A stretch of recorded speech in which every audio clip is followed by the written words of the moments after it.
नमस्कार, मैं साक्षी गौतम और आप देख रहे हैं साक्षी का बयान। मेरे साथ में इंजीनियर राजेंद्र प्रसाद जी हैं। बाबू जगजीवन राम पर कई पुस्तकें लिख चुके हैं, उच्च पदों पर भी रहे हैं। करते हैं इनसे बाबू जगजीवन राम जी के जीवन पर एक। राजेंद्र जी, आपका हमारे चैनल पर स्वागत है। धन्यवाद आपको, आपने मुझे मौका दिया जी अपने चैनल पर वार्ता के लिए। राजेंद्र जी, इस बार बिहार में बाबू जगजीवन राम की जयंती पर क्या विशेष होने जा रहा है? जगजीवन राम की जयंती पर तो सरकारी स्तर पर उनके जो मूर्तियां हैं उनके सामने भजन होते हैं, माल्यार्पण होते हैं और व्यक्तिगत रूप से भी लोग अलग अलग जगहों पर उनकी जयंतियों को मनाते हैं। जी। ये बिहार में होता है, विभिन्न शहरों में भी होता है, पटना में भी होता है जी। लेकिन पटना में सरकारी स्तर पर उनका कार्यक्रम होता है। जी राजेंद्र जी, बाबू जगजीवन राम के नाम पर कितने शोध संस्थान हैं और उनकी क्या क्या गतिविधियां रही अब तक? जगजीवन राम के नाम पे तो बिहार में एक ही शोध संस्थान, बिहार में नहीं, अन्य राज्यों में भी, अन्य जगहों में जगजीवन राम फाउंडेशंस बने हैं जी, और जगजीवन राम चेयर्स बने हैं विश्वविद्यालयों में। लेकिन अधिकतर की स्थिति बहुत ही दयनीय है। शिक्षक नहीं है, शोध नहीं होते हैं, कहने को तो खुल गए हैं पर स्थिति बहुत दयनीय है जी। भी अंबेडकर फाउंडेशंस और अंबेडकर चेयर की भी कमोबेश यही स्थिति है। थोड़ी बेहतर है उससे, पर संतोष लायक तो वो भी नहीं है। राजेंद्र जी, बाबूजी की विचारधारा को आगे बढ़ाने में क्या कमी महसूस आप करते हैं? देखिए, बाबूजी, हम लोगों का मानना है कि बाबा साहब एक युग पुरुष थे जी, और बाबूजी राजपुरुष थे जी। बाबा साहब ने एक दिशा बड़ी दी, आउटलाइन फ्रेमवर्क बनाया, लेकिन उस फ्रेमवर्क को डेवलप करने का काम बाबूजी ने किया जी। लेकिन अधिकतर लोग उनको दोनों को लड़ाने का काम ज्यादा करते हैं, चाहे वो बाबूजी के परिवार के लोग हों, मीरा कुमार जी हों या और भी लोग। अंबेडकर और जगजीवन राम को लड़ाने की जरूरत नहीं है, वो एक दूसरे के कम्प्लीमेंट्री है, पूरक है। अंबेडकर के बाद बाबूजी ने जो रिजर्वेशन की पॉलिसी थी दलितों के लिए, उसको बड़ी ही मुस्तैदी से इम्प्लीमेंट किया जी। और न केवल इम्प्लीमेंट किया बल्कि बहुत से सेक्टर्स खोले गए, सरकारी सेक्टर्स, और उसमें दलितों की भर्ती हुई, जिससे एक मिडिल क्लास इमर्ज हुआ। जिनके बाप दादा लेबर क्लास के लोग थे, बंधुआ मजदूर थे, उनके भी बेटे पढ़ लिख कर सरकारी नौकरी पाए और आर्थिक रूप से संपन्न बने जी। आज जो हम लोग हैं, मिडिल क्लास जो बना हुआ है, इसमें हम आप सभी हैं, वो उसमें जगजीवन राम का एक बड़ा योगदान है जी। लेकिन जब लड़ाने की प्रवृत्ति चलती है जगजीवन राम और अंबेडकर को कुछ कुछ बयानों को लेकर, तो उससे जो लड़वाने की कोशिश करता है तो उससे छवि खराब होती है। छवि खराब किसकी होती है? जगजीवन राम की होती है जी। अंबेडकर तो बहुत ऊंचाई पर चले गए हैं, लेकिन जो ऊंचा आदमी था उसके कद को नीचा कर देते हैं, इसलिए इसकी जरूरत नहीं है।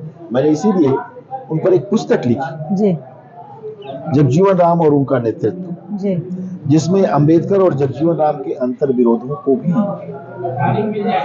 रेखांकित किया गया है। लेकिन वस्तुतः चूंकि दोनों दो राजनीतिक दल में थे, इसलिए स्वाभाविक है। लेकिन उनके जो सामाजिक काम थे, सामाजिक जो फिलोसफिया थी, और उसको इम्प्लीमेंट करने का काम जगजीवन राम ने किया। ये इस पहलू पर कोई ध्यान नहीं देता है। जगजीवन राम ने भी बहुत सी संस्थाएं खोली थी। दिल्ली में सबसे बड़ा उनका संस्थान है जगजीवन विद्या भवन, जहाँ सिविल सर्विसेज और एलाइड सर्विसेज की कोचिंग दी जाती थी। वहाँ छात्र रहते थे, कोचिंग होती थी, रहने खाने का। आज वो बंद पड़ा है।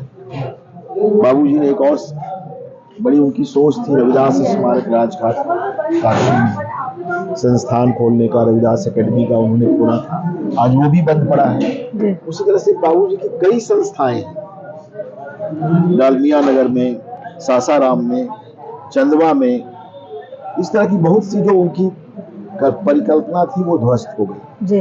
और ध्वस्त होने का कारण क्या है भाई? उनके जो राजनीतिक उत्तराधिकारी लोग हैं, उन लोगों ने उसको उस रूप में पल्लवित पुष्पित नहीं किया। और यदि वो लोग कुछ बेहतर करते तो बाबूजी की छवि अच्छी बन सकती थी, बाबूजी का योगदान हो सकता था।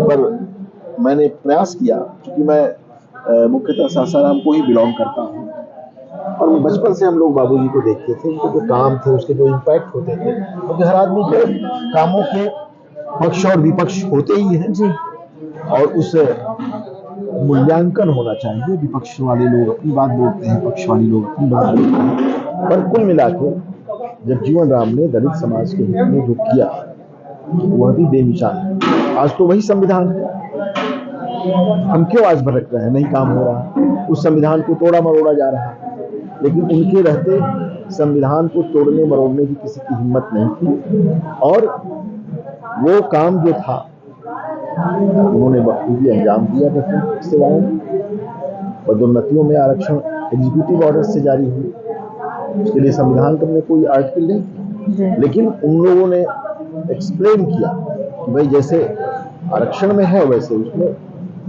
भी होगा। तो ये एक बड़ी सोच थी जी। राजेंद्र जी, बाबा साहब डॉक्टर अंबेडकर की छवि बनी या फॉलोवर्स बने, उतने फॉलोवर्स बाबू जगजीवन राम के क्यों नहीं बन पाए, क्या कमी रही ऐसी? उसकी कमी की जब बड़े लोगों के फॉलोअर्स बन जाते हैं जी, तो उनके छोटे लोगों के फॉलोअर्स तो वो बन नहीं पाती है जी। दूसरी बात कि मैंने अभी पहले ही भी कहा कि जो बाबूजी के वारिस थे उनके विचारों को फैलाने का काम नहीं किया गया। उन लोगों ने बस कभी कभी बाबा साहब पर पत्थर फेंकने का काम किया, तो उससे जो जनमानस में जो बाबूजी के मरने के बाद उनकी जो छवि अच्छी बनी थी वो उनकी छवि धूमिल होने लगी। किसी की भी होगी, तो जो उनके मुख्य प्रचारक जी, उनको इसमें केयरफुल होना चाहिए था, जो नहीं हुए, स्थिति बिगड़ गई। जब एक बार बिगड़ जाती है किसी का तो फिर मुश्किल हो जाता है जी। तो उस छवि को मैंने तोड़ने की कोशिश की है। बाबूजी की जो पुस्तक लिखी है और उन पर जो विभिन्न तरह के आरोप लगाए जाते हैं, ये काम दिल्ली से सेंट्रली किया जा सकता था, जगजीवन विद्या भवन से, जगजीवन राम ट्रस्ट से, या और भी जो चीजें हैं, पर वो किया नहीं गया, वो बंद पड़ा जी। तो इसका बंद पड़े होने का कारण क्या है? अब कारण तो जो वहाँ के व्यवस्थापक हैं वो ज्यादा बता सकते हैं जी। मैं तो जो बाहर का आवरण देखता हूँ, मैं उसमें तो कोई सहभागी हूँ नहीं जी। मैं उस ट्रस्ट का हूँ नहीं आदमी। जितने बाबा साहब डॉक्टर अंबेडकर के नाम पर शोध संस्थान बने हैं, उतने बाबू जगजीवन राम के पर नहीं बने। इसका क्या कारण आप मानते हैं? बाबा साहब तो पहले मर गए, बाबा साहब की ख्याति ज्यादा थी जी। बाबा साहब को लोगों ने ज्यादा मान्यता दिया, इसके ज्यादा खुले, जो सरकार मान्यता उसी को देती है ना जिसके फॉलोअर्स ज्यादा हैं। जी। तो निश्चित तौर पर बाबा साहब युग पुरुष थे, तो उनका बड़ा कद था, ये उसमें कहीं दो राय नहीं है, पर उनके बेस्ट जो हर आदमी के हर दो आदमी बराबर नहीं होते जी। ये तुलना ही करना गलत है। उनका अपना काम, इनका अपना काम, तो इनके अपने कामों का ही मूल्यांकन और प्रोपेगेशन होना चाहिए था, जो नहीं हुआ। जी। तो अभी जो राजेंद्र जी ने बताया, बाबू जगजीवन राम के वो जो शोध संस्थान जो चल रहे थे या उनके ऊपर जो कार्य हो रहे थे वो बंद पड़े हैं, वो उन्होंने ये बताया कि कमी हमारे अंदर ही है, अगर हमारे अंदर कमी नहीं होती तो शायद वो उनके फॉलोवर्स भी बन सकते थे जिस तरह से बाबा साहब डॉक्टर अंबेडकर के बने। तो हमारी चर्चा बाबू जगजीवन राम पर कैसी लगी हमें नीचे दिए गए कमेंट्स बॉक्स में लिखकर जरूर बताइए। मिलते हैं फिर हम एक नई चर्चा के साथ, तब तक के लिए आप मुझे दीजिए इजाजत। धन्यवाद सर।